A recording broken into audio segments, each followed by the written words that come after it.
नमस्कार, मैं रचना शर्मा चढ़ती कला टाइम टीवी देख रहे हैं सभी दर्शकों का स्वागत करती हूं। आप देख रहे हैं हिंदी टॉप न्यूज। देश के पूर्व राष्ट्रपति एपीजे अब्दुल कलाम की आज पुण्यतिथि है। डॉक्टर एपीजे अब्दुल कलाम देश के उन राष्ट्रपतियों में से रहे हैं जिन्हें जनता का सबसे ज्यादा प्यार मिला है। जब वो वैज्ञानिक थे तब भी देश सेवा में उनके योगदान के लिए जनता ने उन्हें सिर आंखों पर बिठाया। 27 जुलाई 2015 को कलाम साहब का निधन हो गया। उन्हें उनकी खूबियों की वजह से भी आज भी उतनी ही शिद्दत से याद किया जाता है।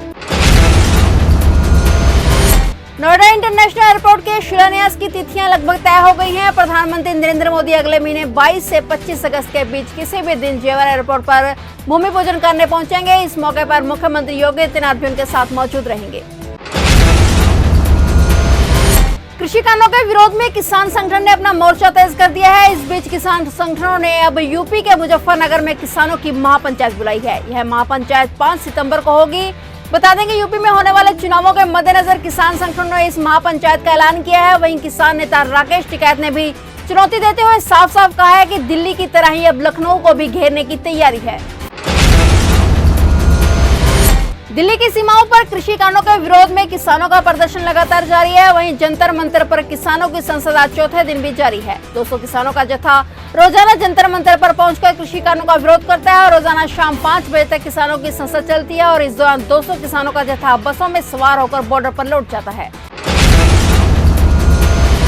देश में कोरोना वायरस दूसरी लहर में कहर बरपाने के बाद अब कुछ कम हुआ है। ऐसे में राज्यों में पाबंदियां हटाई जा रही हैं। ऐसे में अब कोरोना वायरस के खतरे को लौटने की आशंका बढ़ गई है।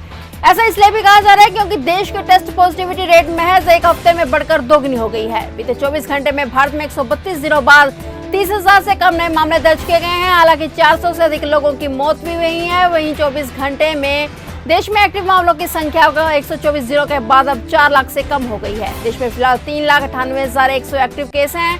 3,06,21,469 डिस्चार्ज और 4,21,038 मृतकों की संख्या है। देश में अब तक कोरोना के कुल पुष्ट मामले 3,14,40,951 हो चुके हैं।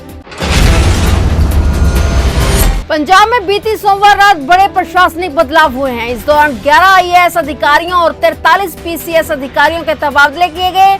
मुख्य स्वास्थ्य सचिव हुसन लाल की जगह 1994 के आईएएस अधिकारी आलोक शेखर लेंगे। परिवार और स्वास्थ्य कल्याण की जिम्मेदारी संभाल रहे लाल को निवेश प्रोत्साहन का मुख्य सचिव बनाया गया है। इनके अलावा भी कई वरिष्ठ अधिकारियों की जिम्मेदारियां बदली गई हैं। भारतीय पुरुष हॉकी टीम ने ओलंपिक में मेडल की उम्मीद बरकरार रखी है। टीम ने अपने तीसरे मुकाबले में स्पेन को 3-0 से हराया है। रुपिंदर पाल सिंह ने 2 गोल किए। टीम को पिछले मैच में ऑस्ट्रेलिया से 1-7 से बड़ी हार मिली थी, लेकिन टीम ने हार में उभरते हुए शानदार जीत दर्ज की है और टीम ने पहले मुकाबले में न्यूजीलैंड को 3-2 से हराया था। टीम चौथे मुकाबले में 29 जुलाई को गोल्ड मेडलिस्ट अर्जेंटीना की टीम से भिड़ेगी। अवैध धर्मांतरण मामले में फंडिंग को लेकर एटीएस जांच में बड़ा खुलासा हुआ है। एटीएस सूत्रों के मुताबिक दुबई से मुस्तफा शेख और मुंबई में आमिर शेख सलाउद्दीन के एएफएमआई ट्रस्ट को रकम भेजते थे। यह रकम अकाउंट और हवाला जरिए के आती थी और ऐसी शंका जताई जा रही है कि अलग अलग तरीके से मिली इस रकम का अवैध धर्मांतरण में इस्तेमाल किया जाता था। पोर्नोग्राफी और उन्हें ऐप के जरिए दिखाने के मामले में गिरफ्तार बॉलीवुड एक्ट्रेस शिल्पा शेट्टी के पति और बिजनेसमैन राज कुंद्रा के लिए आज का दिन काफी अहम है, क्योंकि यह आज उनके पुलिस हिरासत में आखिरी दिन है। 27 जुलाई को उनकी पुलिस हिरासत खत्म हो रही है और राज कुंद्रा की पुलिस हिरासत को चुनौती देने वाली और जमानत की मांग करने वाली याचिका पर बॉम्बे हाई कोर्ट में आज सुनवाई है। बीकानेर में जमीन बेचने के मामले में रॉबर्ट वाड्रा से जुड़ी विविध आपराधिक याचिका 482 पर आज फिर से जोधपुर हाईकोर्ट में सुनवाई होगी। हाईकोर्ट में सोमवार को भी इसकी सुनवाई हुई थी, लेकिन समय भाव से में यह अधूरी रह गई थी और इस बहुचर्चित मामले पर देश भर के लोगों की निगाहें टिकी हुई हैं। और अपडेट्स लेकर फिर से हाजिर होंगे, क्योंकि समाचारों का सिलसिला यह कभी नहीं थमता।